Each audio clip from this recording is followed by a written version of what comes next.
এই যে এই যে মামা পুকুরটা তো বেশ বড় গো। ওই দেখো কি করছে, আর আমাকে দেখো আটকে দিয়েছে, মাছ পড়ে পড়ে যাবো, আমার পুকুরেই ফেলে দেবে।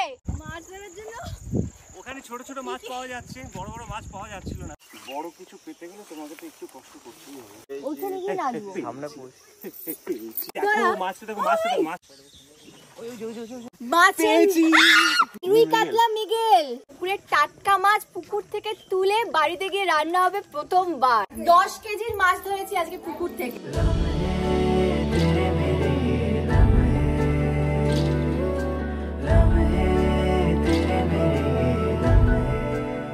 Good morning everyone, welcome back to Rudrajit Pramita blogs. চলে এসেছি আবার একটা নতুন ব্লগ নিয়ে। আর আমরা এখন রয়েছি কিন্তু আমাদের বাড়ির ছাদে নয়, মামার বাড়ির ছাদে। আমাদের এই মামাবাড়ির ছাদটা এতটাই ভালো যে ধরো ভোর 5টা মানে 4টে-5টার সময় যদি আসা যায় ছাদে, তাহলে তো মানে এই জায়গাটা অসাধারণ লাগে। কারণ তোমাদের চারিদিকটা দেখো, তোমাদের চারিদিকটা দেখাচ্ছি কি ভালো। দেখো এই পাশটাতে দেখো একদম দূর অবধি, যত দূর অবধি দেখা যায়। এখানে এই যে সুন্দর পুকুর,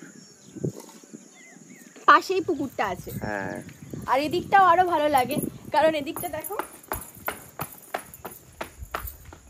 এই যে এদিকটা বেশি ভালো লাগে কারণ দূরে মাঠটা মানে কোনো বাড়ি নেই। সব থেকে বড় কথা যে পুরো ফাঁকা। মানে গ্রামেতে কি হয়, আশেপাশে বাড়ি থাকলেও একটু হই হই হয়, এটা হচ্ছে সবচেয়ে নিস্তব্ধ। আমরা আরেকটু ভোরে উঠেছিলাম, উঠে ফ্রেশ হলাম, স্নান টান করে নিয়েছি সবকিছু। সাধারণত বাজারে গিয়ে মাছ কিনি বা মাছ সেখান থেকে নিয়ে আসে, কিন্তু আজকে যেটা হচ্ছে যে মামারা পুকুরে যাচ্ছিল, পুকুর থেকে মাছ নিয়ে আসে। মাঝে মাঝে, সব সময় হয় না, বাজার থেকে ওখানে কেনা হয়। বাজার এখানে সামনেই বাজার আছে, সব সময় তো ওটা সম্ভব না, কিন্তু মানে যেটা হয় আর কি, আমরা এসেছি তো একদম টাটকা টাটকা পুকুরের মাছ তোদেরকে খাওয়াবো। পুকুরে গিয়ে মাছ যে জালে ধরা এইসব জিনিস কখনো দেখিনি, তো তার জন্য আমরা বললাম যে চলো তাহলে আমরা একসঙ্গে গিয়ে পুরো মাছ ধরবো।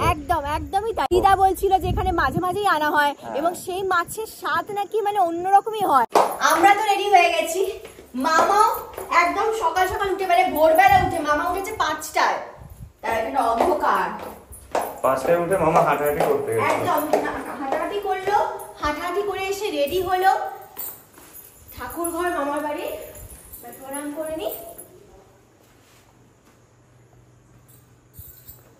চলো নিচে। মাইমাকে দেখো সকালবেলাতে, দেখো কি মিষ্টি লাগছে, দেখো ন্যাচারাল বিউটি। মাইমা সকাল থেকে চিন্তা করছে যে আজকে কি হবে। এই দেখো আমার মিষ্টিটাকে দেখো, এইটাই ভালো লাগে। আর এখানে কি হয়, সকাল সকাল একদম তৈরি থাকে। হ্যাঁ, কেউ তৈরি নেই, তুমি শুধু তৈরি হয়েছো। কন্ট্রোল দেখো ও সকাল থেকে, আমি একটু সকাল সকাল সেজেছি বলে মামার বাড়িতে এলে কতবার বলবো বলো, ওকে বলছে মামার বাড়িতে এলে বা যে কোনো জায়গায় ঘুরতে গেলে আমরা সবসময় সাজগোজ করি কি না বলো দিদা? হ্যাঁ, সাজতে ভালো লাগে না? হ্যাঁ, সে তো বলবেই, নাচবো বলে কথা। সাজিয়ে দেবো। আচ্ছা দিদা, মাছ ধরতে যাচ্ছি তো, মাছ নিয়ে আসবো তো? হ্যাঁ, একটা বড় মাছ আনবি। এই দেখো কালকেই বলেছি দিদা যে মাছ কিন্তু নিয়ে আসবি। দিদা মাছগুলো টাটকা হয় না? খুব টাটকা জ্যান্ত মাছ। দেখো কিরকম সাইজ, কিরকম হয়, কত বড় হয়? ওই 1 কেজি 1.5 কেজি। বাবা, 1 কেজি মানে এরকম অনেক বড় ব্যাপার। মোটামুটি এরকম সাইজে। চলো চলো, আর দেরি করো না, তাড়াতাড়ি চলো। এই দেখো তো হাওয়াটা কম লাগছে টায়ারে, একবার চেক করে নাও না। হাওয়া কিন্তু খুব কম আছে মনে হচ্ছে টায়ারে, জানো তো? দেখেছো তো, এই জন্যই আমি টায়ার ইনফ্লেটারটা কিনেছি। আসলে কি বলতো, এই যে কলকাতা থেকে মামাবাড়ি এতটা যে লং জার্নি করে আসলাম, কখনো কখনো দেখবে এই সমস্যার মধ্যে আমাদের সবাইকে পড়তে হয়। দেখবে টায়ার পাংচার হয়ে যায়, নাহলে এই যে আমার গাড়ির অবস্থা দেখো, হাওয়া কতটা কমে গেছে। এবার এই যে হঠাৎ করে ধরো রাস্তার মাঝখানে যদি খুব রাত হয়ে থাকে, তখন যদি এরকম হাওয়া কমে যায় বা টায়ার পাংচার হয়ে যায়, তখন কিন্তু প্রচন্ড সমস্যায় পড়তে হয়। কিন্তু এরপর থেকে আর কোনো সমস্যায় পড়তে হবে না। তাই আমি কিনে নিয়েছি Agaro digital tyre inflator T12157। এই যে আমি এই প্রোডাক্টের কথাই বলছিলাম, আমি আগারোর কিনেছি কারণ কোয়ালিটির দিক থেকে আগারোর কোনো জবাব নেই। এটাতে আছে পাওয়ারফুল 120 ওয়াটস এর মোটর এবং এটা প্রোভাইড করে 35 L per minute air flow, যেটা হেল্প করে টু ইনফ্লেট দ্য কার। আর এটা শুধু কার না, বাইক, বাইসাইকেলস বা ধরো টায়ার, আরো অনেক কিছুতে তোমরা ব্যবহার করতে পারবে, কারণ এটা ইনফ্লেটেবলস আপ টু 150 psi। এটাতে you can be inflated through 12V DC power outlet of your car or 230V AC power socket, 6A 3-pin plug at home. দেখো এই টায়ার ইনফ্লেটারের সাথে একটা 4 মিটারের লম্বা পাওয়ার কর্ড আছে, আর এটা কিন্তু অনেকটাই লম্বা, তাই খুব ইজিলি তুমি ইনফ্লেটিং করতে পারবে ফ্রন্ট এবং রিয়ার টায়ার প্লাগড অবস্থাতেও। আর দেখো এটার সঙ্গে 75 সেন্টিমিটারের একটা লম্বা হোস পাইপও আছে। এই দেখো আমার টায়ারের হাওয়া অনেকটা কমে গেছে। এবার চলো আমি তোমাদের দেখিয়ে দিচ্ছি এটা ব্যবহার কিভাবে করতে হয়। দেখো ফার্স্ট আমি ইঞ্জিনটা স্টার্ট করলাম। এবার আমি কানেক্ট করব 12V কার পাওয়ার সকেটের সাথে।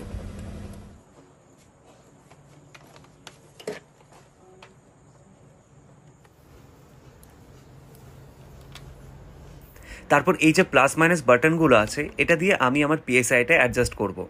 যেমন ধরো আমার 33 পিএসআই চাই, তাই আমি এটা সেট করলাম। এবার আমি সুইচ অন করবো মেশিনটাতে। আর হ্যাঁ, এটা কিন্তু অটো শাট অফ হয়ে যায়, তাই ভয় পাওয়ার কিন্তু কোনো কারণ নেই।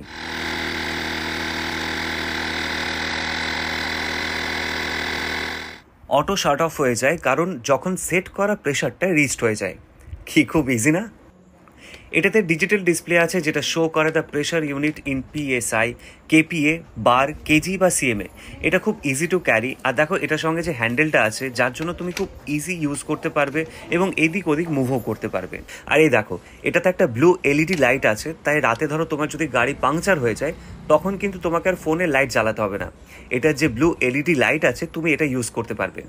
আর হ্যাঁ, এটা কিন্তু ডুয়েল পাওয়ার সাপ্লাই দেয়। চলো এবার তাড়াতাড়ি বেরিয়ে পড়ি। আর লিংক কিন্তু আমি ডেসক্রিপশন বক্সে দিয়ে দিচ্ছি। কই এসো, দেখো মেঘ না চাইতেই জল।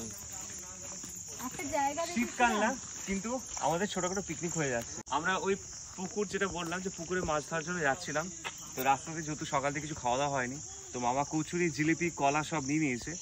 তো জায়গাতে পৌঁছানোর আগে ভাবলাম যে ছোট্ট একটা পিকনিক হলে কেমন হয়। তো দেখো এসো, জায়গাটা দেখো, দেখো কি সুন্দর লাগছে না, পরিষ্কার পরিচ্ছন্ন। আর বৃষ্টি হয়েছে না পুরো জায়গা জুড়ে। এটা হচ্ছে আমাদের স্পেশাল বর্ষাকালের পিকনিক। এবার ভাবছি আকাশে তো পুরো মেঘলা ওয়েদার, এবার যদি হঠাৎ করে বৃষ্টি নামে ভিজবে, এটাই তো বর্ষাকালের মজা। গরম গরম কচুরি গরম খাই আর তরকারি। ও বাবা গরম আছে। আর এখানে না সব থেকে প্রিয় লাগে এইটা, আর একদম গরম আর পুরো একদম মানে রসে মানে বলে না টই টুম্বুর পুরো রকম।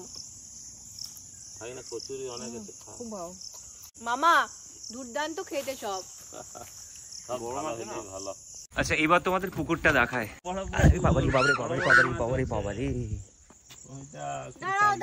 এই দেখো এটাতে পড়ে গেছিলাম আমি ভাবো আমি তো আরোই পড়ে যেতাম এখানে। ওই দেখো কি করছে, আর আমাকে দেখো আটকে দিয়েছে, মাছ পড়ে পড়ে যাবো। আরে আমি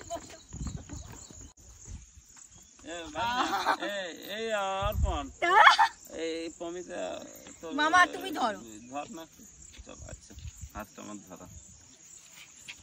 বলে না মাছ ধরা মানে আমরা তো আসি না মাছ ধরতে, মানে এরকম হয় না, তো আমাদের জন্য না সবটাই নতুন হয় আর অবস্থা খারাপ হয়। তবে এইটা দুর্দান্ত করেছে। এটা কবে বাঁধিয়েছে মামা? এটা মোটামুটি বাঁধিয়ে দিতে পারতো একবারে। কাটিং করা হয়েছে এখানটা ভালো করেছে, ওই উপর থেকে একদম যদি করে দেয় না তাহলে আরো বেশি ভালো হবে। কি বলছো? দেখো আগে আগে সব সময় নেমে যায়।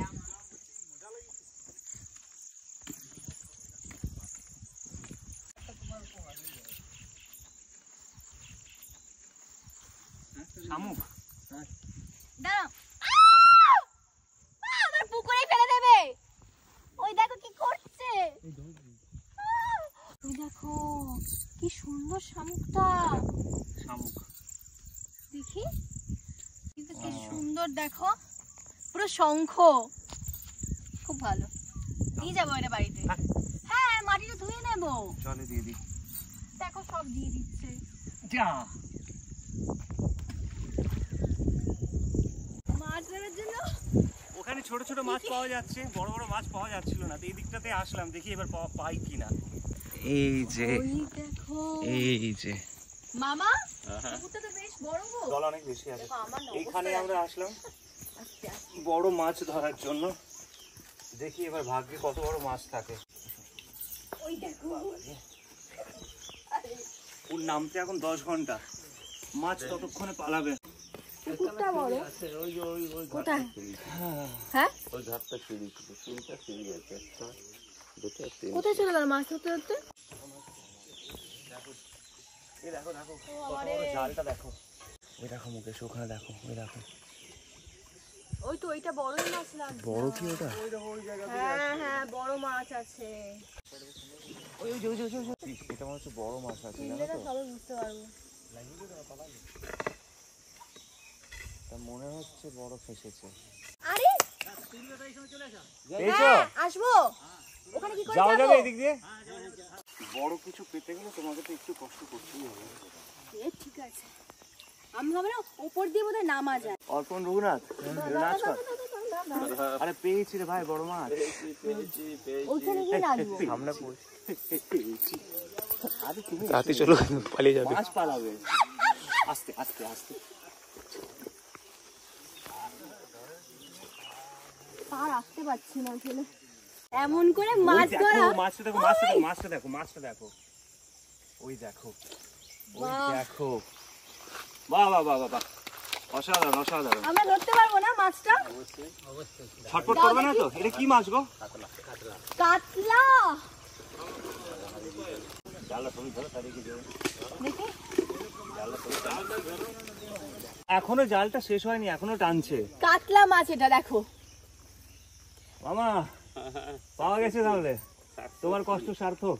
আমরা যখন বাজার থেকে মাছ নিয়ে আসি এতটা না আনন্দ হয় না, এতটা উত্তেজনা হয় না। না বাজারে, পুকুর থেকে আর মাছ বাজারে ধরার পর আনন্দ তুমি হচ্ছে। অবশ্যই বাজারে কাতলা মাছ নড়ে কোথা থেকে? নড়েই না, মানে নরে, জ্যান্ত কিন্তু থাকে এই যে না। তুমি মানে হয় না যে পুরো একদম ফ্রেশ, একদম পুকুর থেকে তুলে ধরছো। এটা দেখো, ওই দেখো, ওই দেখো। ধরো তুমি আমার সাথে একটু, জালটা দিয়ে টানো। বাবারে, ওরে বাবারে, অনেকটা আছে। এটা রুই মাছ। রুই কাতলা আর শুধু এটা কি? মিরিক, মিরিক। এই দেখো মানে মিরিক, মৃগেল কি? মিরিক মিরিক মিরিক মিরিক, মাছ। এই দেখো ওটা হচ্ছে মিরিক এটা হচ্ছে মিরিক মাছ, এটা হচ্ছে রুই মাছ, এটা হচ্ছে কাতলা মাছ। কাতলা। আর এটা মৃগেল, রুই কাতলা মৃগেল। এটা মৃগেল মাছ। এই দেখো পেয়েছি, তাই তো? বাবা পেয়েছি, ছটফট করছে, পেয়েছি। দেখো। এটা ছটফট করছে। শেষ পর্যন্ত মাছ পেয়েছি, পেয়েছি। টাটকা পুকুরের মাছ। দেখো সাইজটা। ও অবশেষে পাওয়া গেছে। এর থেকে বড় ব্যাপার আর কি হতে পারে বলো? যেটার জন্য এসেছিলাম, এটা এই দেখো, দেখো ব্রেক ডান্স দিচ্ছে, ব্রেক ডান্স। ইয়াও ইয়ো, মাছ পেয়েছি। দেখো কি করছে, লোক জলে চলে আসবে এখানে।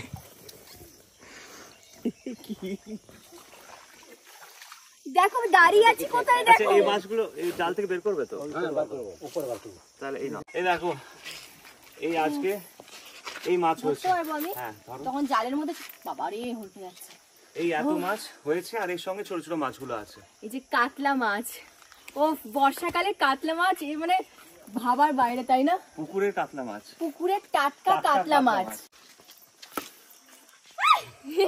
আমাদের পরিশ্রমটা সার্থক। ওই পুকুর থেকে এই পুকুরে এসেছি, কিন্তু ভালো মাছটা পেয়েছি। চলো এবার এই বাড়ি মাছটা নিয়ে নিয়ে যাই। যাও বাড়িতে।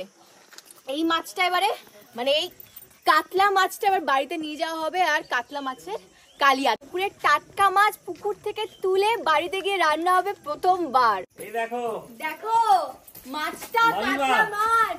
দাদু, এই দেখো ধরেছি। সাইজটা দেখো। দেখো তোমাকে বলেছিলাম। এই দেখো মাইমা, ঠিক আছে? ফার্স্ট ক্লাস না একদম? বাবা রে, কাতলা পেয়েছি। এখনো টাটকা। প্রথমবার হচ্ছে পুকুর থেকে মাছ ধরে আমরা বাড়িতে এনেছি। তাহলে আজকে কি হচ্ছে মাইমা? কাতলা মাছ, এটা কাতলা কাতলা আছে, মাছের কালিয়া। কাতলা মাছের কালিয়া, তাই তো? কাতলা মাছের কালিয়া। এবার হবে কাতলা মাছের কালিয়া। চলো উঠানে মনে হচ্ছে সেই বিশ্বকাপ জিতেছি। উঠানে চলো। এটা 1 কেজি 700। মোট আমরা 10 কেজির মাছ ধরেছি আজকে পুকুর থেকে। আজকে 10 কেজির মাছ পেয়েছি, হ্যাঁ, কিন্তু অনেকটা বড় পেয়েছি, তাই না? হ্যাঁ। দাঁড়া, ঠিক আছে গো। দিদা এসো।